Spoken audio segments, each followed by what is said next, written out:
Hello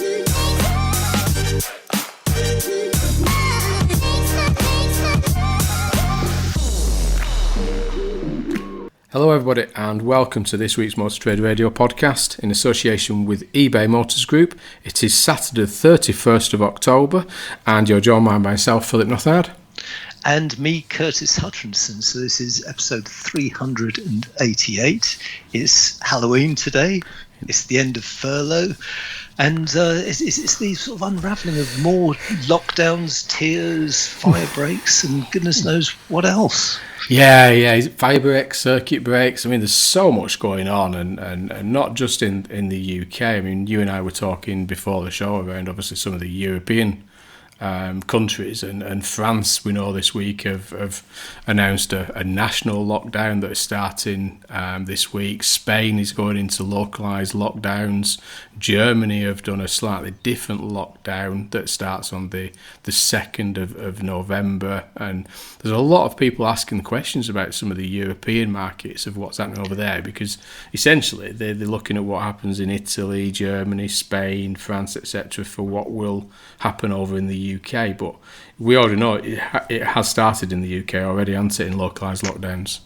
Yeah, very much so, because we've had Nottingham moving into Tier 3. We know Wales is under lockdown. That central belt across Scotland is in lockdown. Of course, they've got 5 tiers. And you're under lockdown, aren't you, Phil? I believe so, yeah. I mean, I got told that I can't really go anywhere or meet anybody, but I don't really anyway. So it's not much change for me, I think, this at the minute. You haven't really ventured out since March, have you? Not really, no. I don't go out much. But no, I do feel for a lot of the people. I mean, you and I, we speak on a regular basis, Curtis, and others, some people are struggling with it, as we know, through all the wellbeing podcasts and events that have taken on to help people. So it is a tough time for everybody, and it's challenging trying to understand what you can and can't do, isn't it? We talked about it last week, didn't we, around what was happening in Wales, and a couple of people asked me following last week's podcast around, trying to understand what you can and can't do under these localised lockdowns, and it does cause confusion, doesn't it?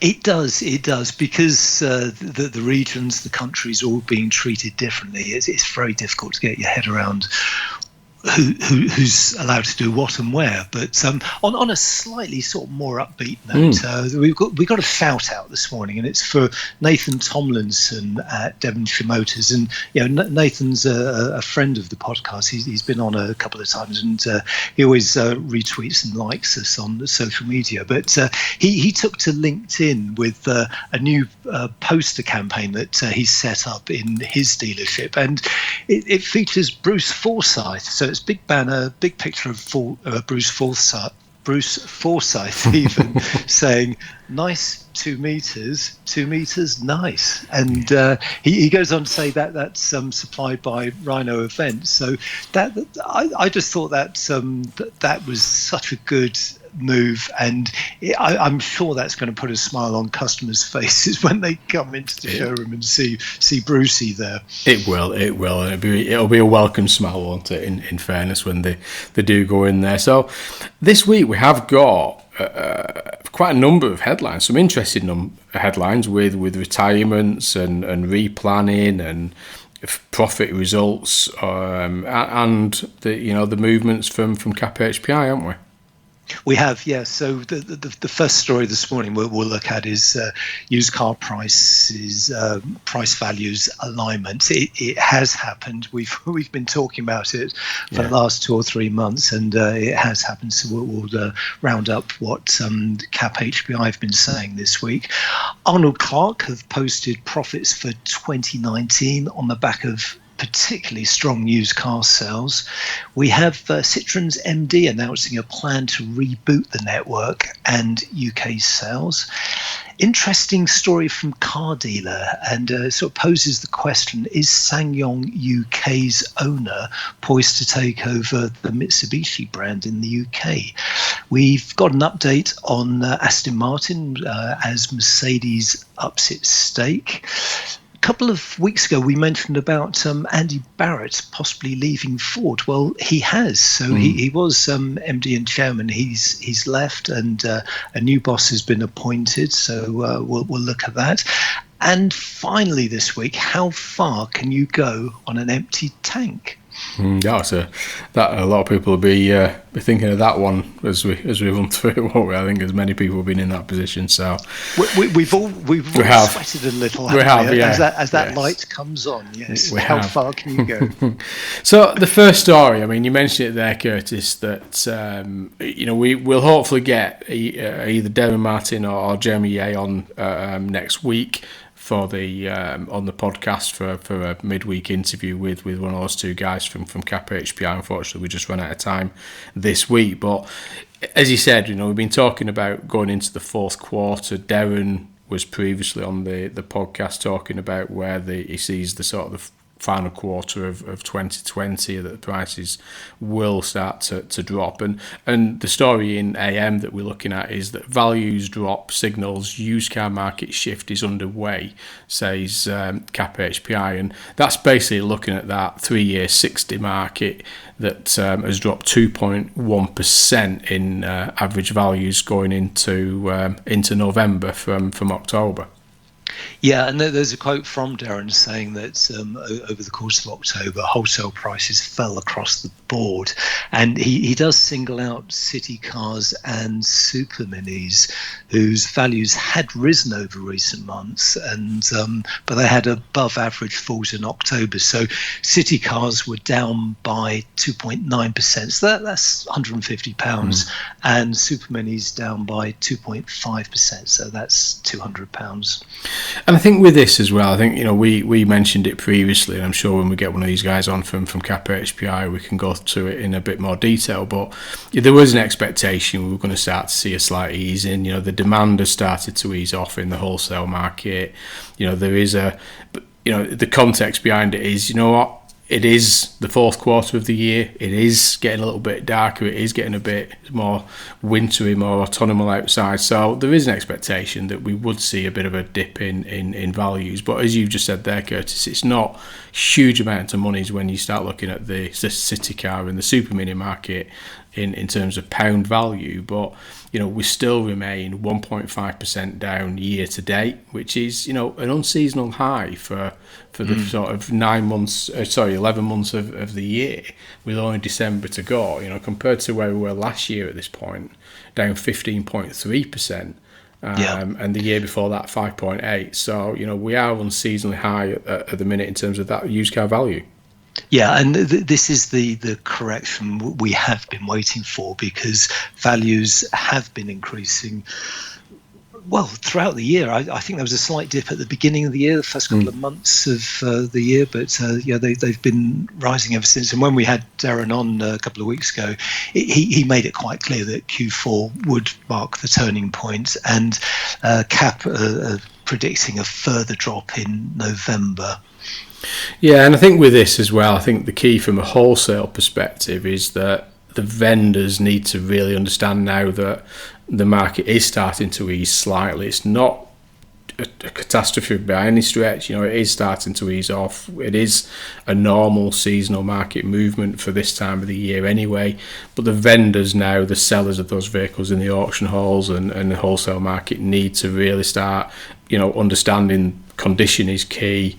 Getting the prices right, getting the prices aligned to the trade values in the market to keep that momentum going, because there is buyers out there. The dealers are wanting to buy cars, so it's just getting that pricing right for the buyers, the dealers to refill and get ready for the first quarter of next year as well.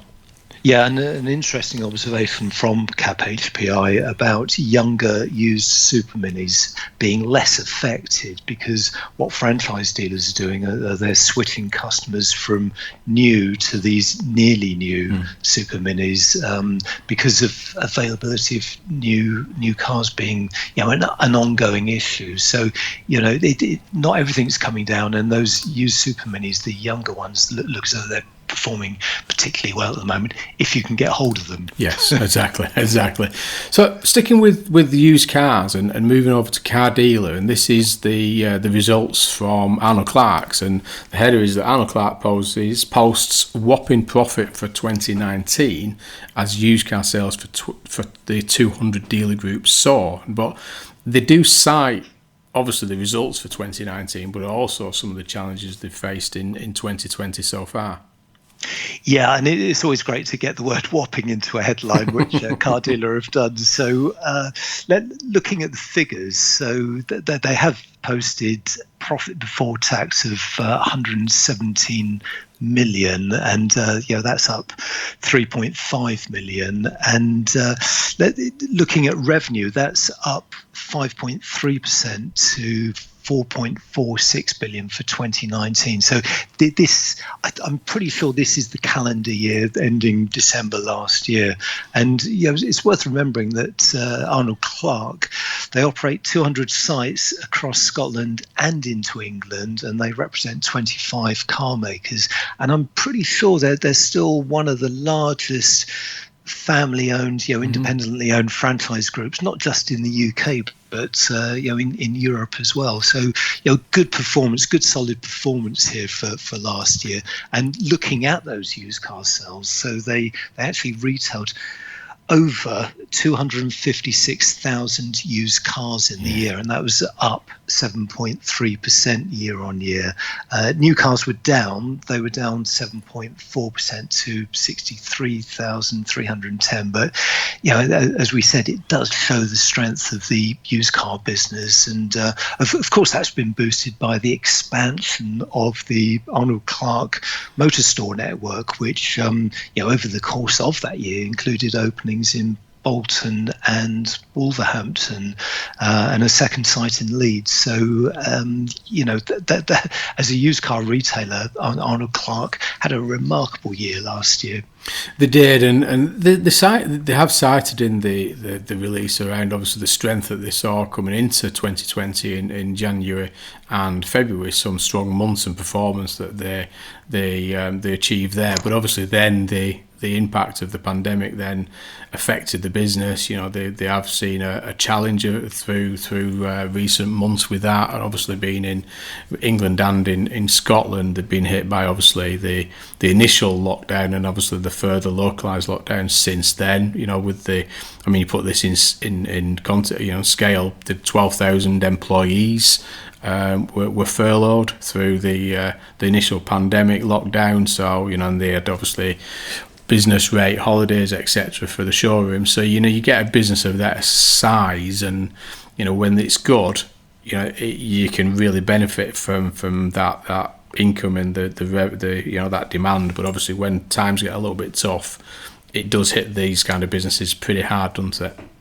It does, yeah. And I'd add to something that attracted my attention in this story is the Arnold Clark were talking about the success of its Arnold Buys Your Car brand, which is something that a lot of dealers do, but maybe they don't make enough noise about it. And this is a car buying service, so that, they advertise that if you want to sell your car, you don't necessarily need it as a trade-in. You just want to get rid of it.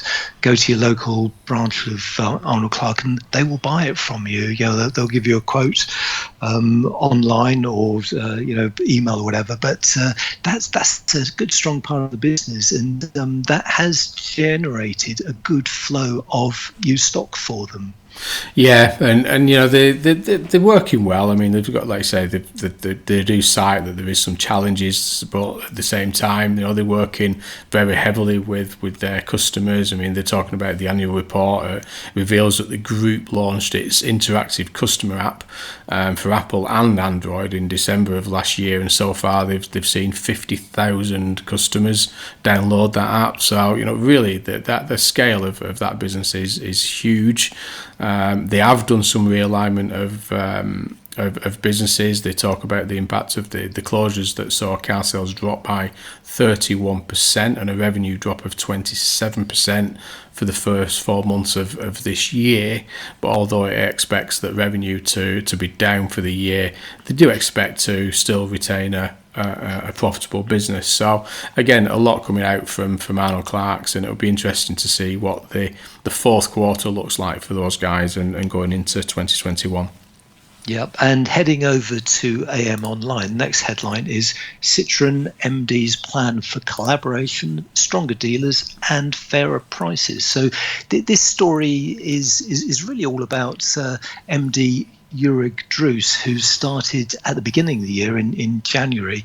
He's formulated a plan with the Citroën Dealer Council to sort of reboot, revamp, and turn the brand around, because we were talking about this before we started recording, and Citroën is kind of on a 5-year cycle, which I think most dealers recognise. And I've looked back now. 2015, Citroën's registration stood at 80,000 units.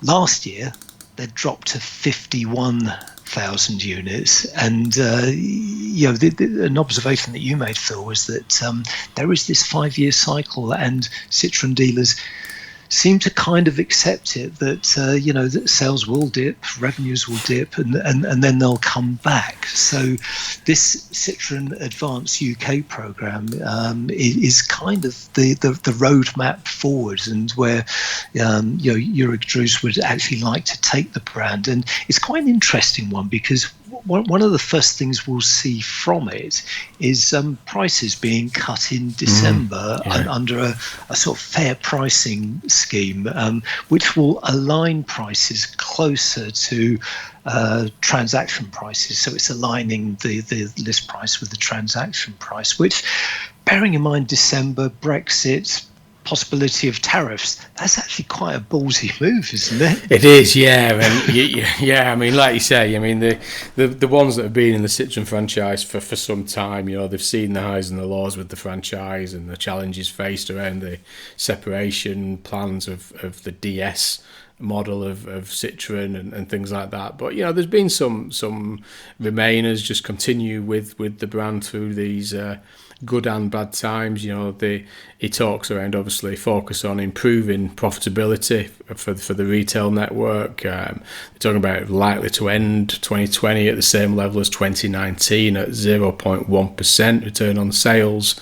But he does say that he's focusing on trying to make the franchise a top performer and a 3% return on sales.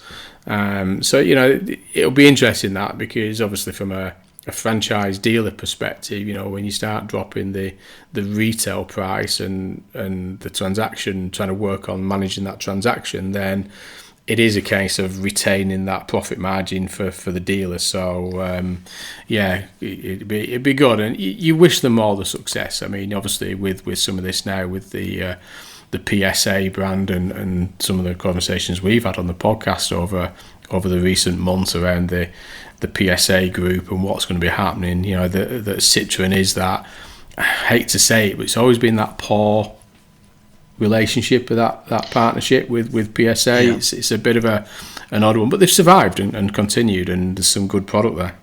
Yeah, and an interesting aspect of this new program is, I mean, you touched on it there, Phil, about the top performing dealers and the sort of worst performing dealers. So what Citroën and the Dealer Council will encourage now is peer-to-peer communication between some of the high achievers and some of the low achievers. So some of the best practices can be shared, and the story does actually report that a number of dealers have volunteered to take part in this program. So what a great way for dealers to look at what they're doing and get some of those best practices from some of the sites that are achieving a 3% return on investment. Exactly, and that's the key with this. That there are, along not just Citroën, many of the brands, there are the better performers in the dealer network, and I think that collaboration does work, and sharing best practice, as you say, Curtis. So wish them luck with this, and hopefully that they get as many of those dealers up to that 3% return on sales as possible.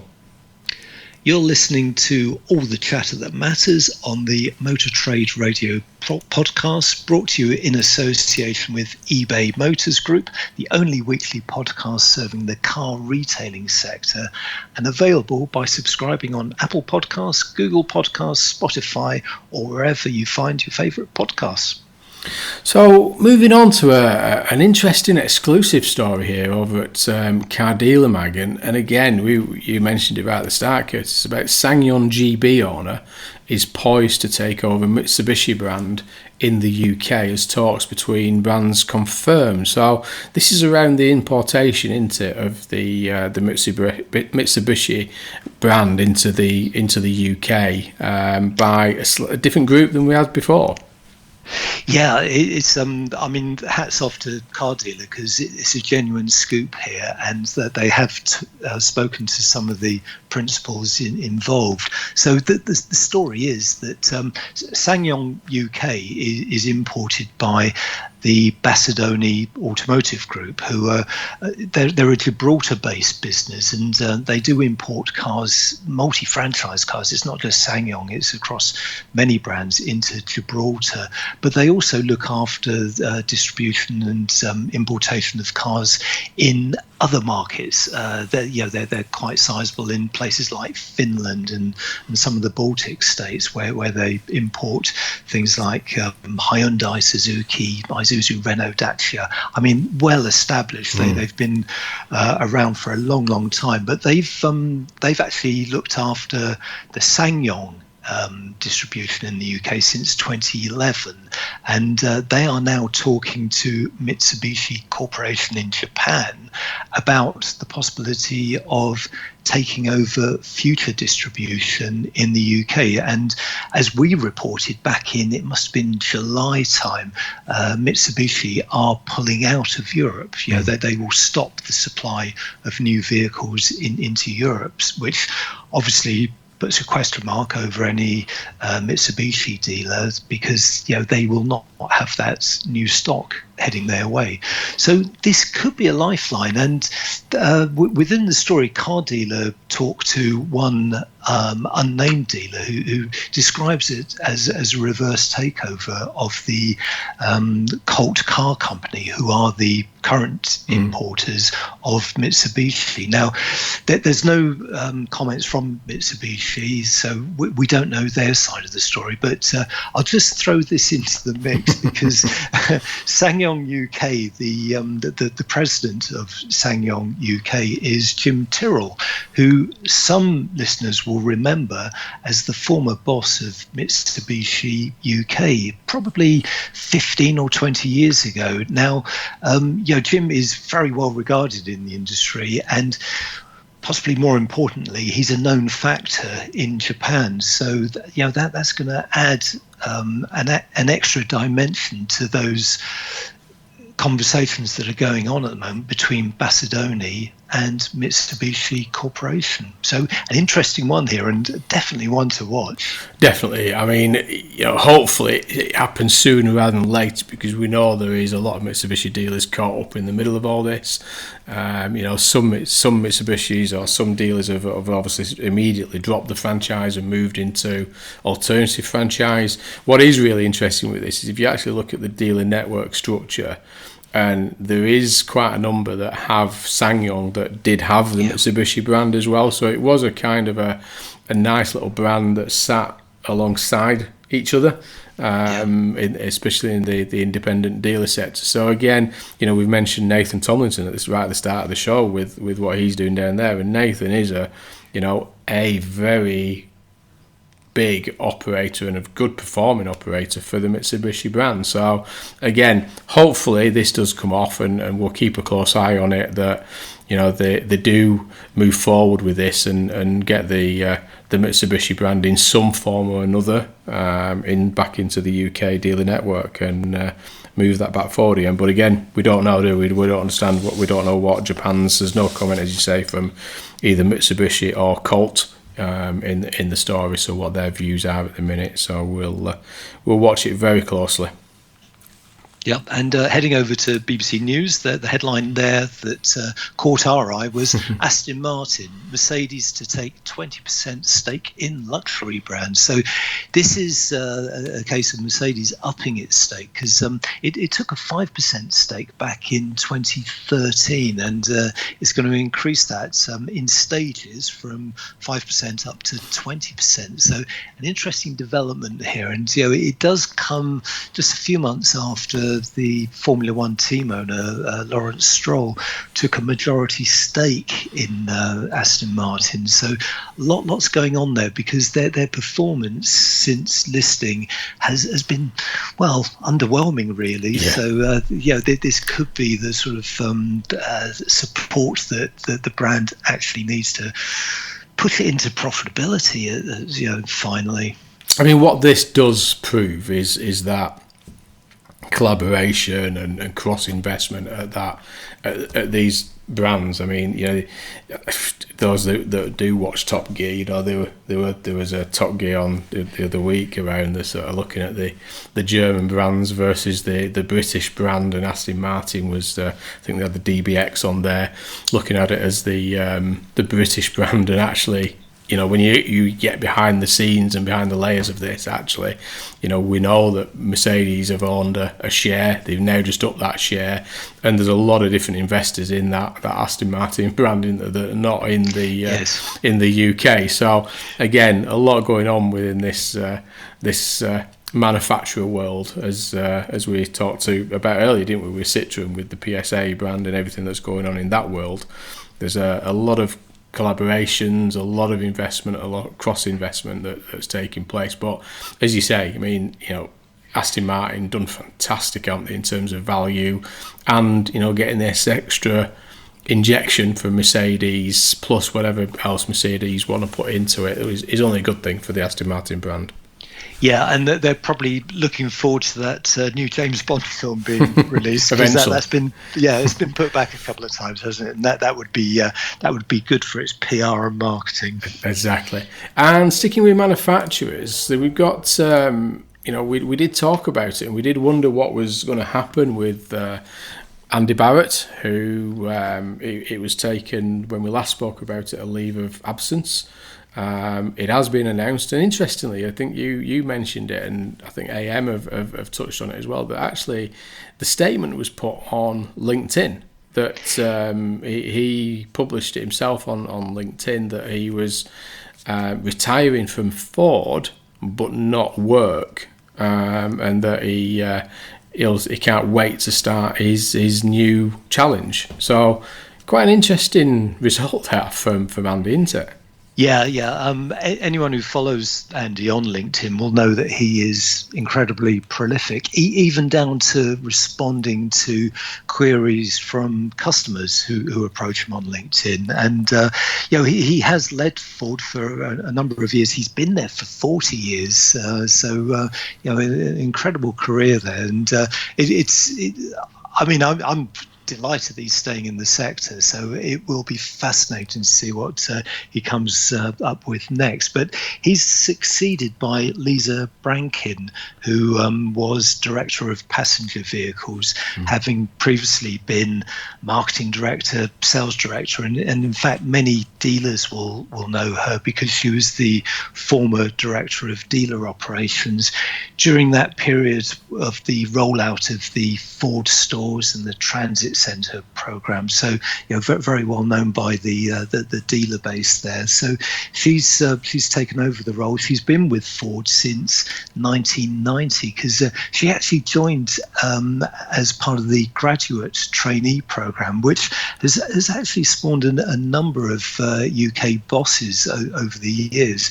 That is a great program. So she's Ford through and through, and she's hit the ground running. And very much with Andy Barrett's blessing, because in his LinkedIn posts, he was saying Ford could not be in better hands. So we do wish Lisa well there. Definitely, and the story does allude to other movements within the Ford business as well. So they've had a bit of a reshuffle there, and as you say, Lisa's Ford through and through, and she's worked her way through the ranks there in, as you say, various different positions, and we wish her all the best in like you say, with at the helm there. And it'll be interesting to see where Andy does turn up, I suppose, as always with these kind of things, isn't it? Is what's next on his agenda.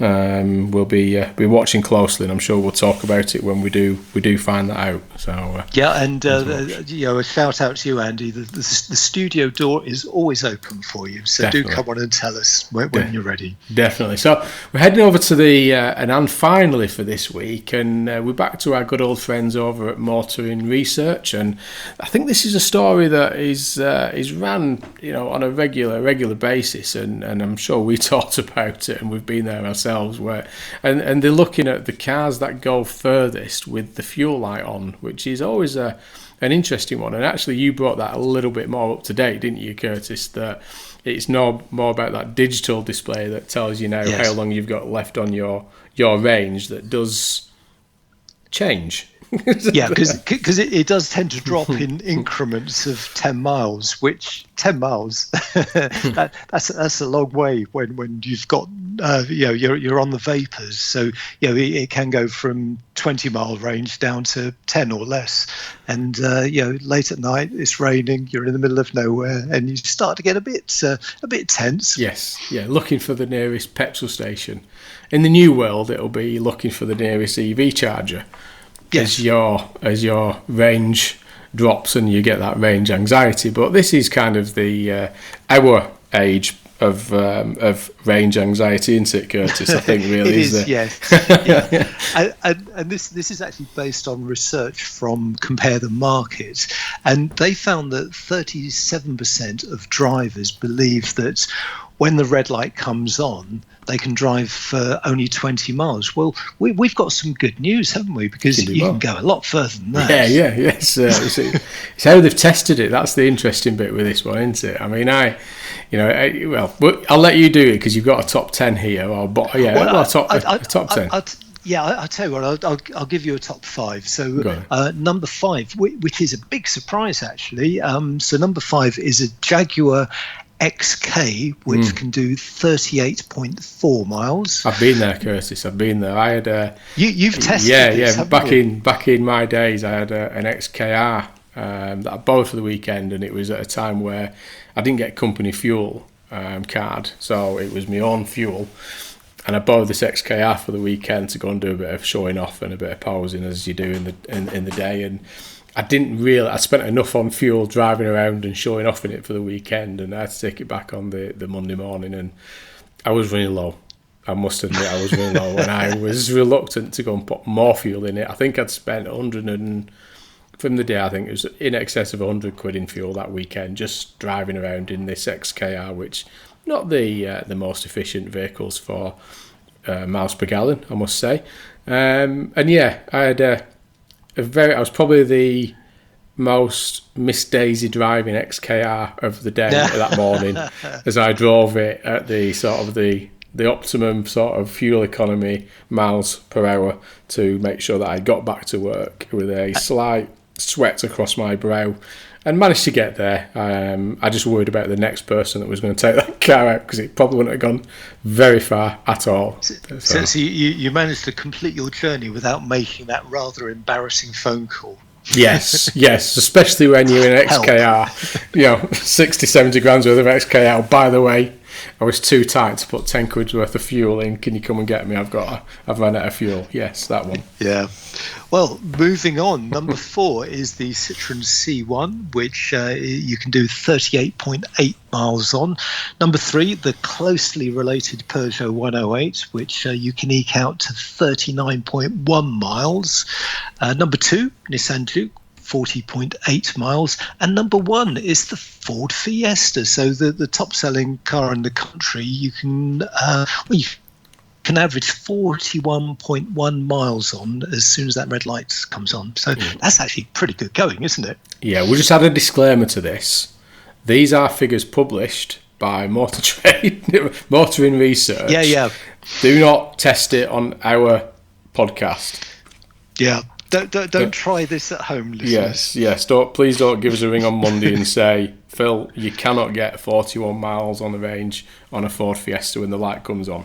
So these are figures that we've read out to you. So I mean, it leaves us to say, I mean, best of luck with everybody going into the next quarter. You know, there will be lockdowns and things like that. We'll try and obviously keep you up to date with all the news as it becomes available. I think with, you know, the stories this week, as I say, we'll try and get somebody on in the coming week for a midweek special from Kappa HPI, just take a deeper dive into some of the performance and the winners and losers from the figures there from Kappa HPI, and we'll keep a close eye on what happens and where Andy Barrett turns up as well. It'd be great to have Andy on the podcast, and obviously we wish Lisa all the best in her new position as the MD of Ford UK as well.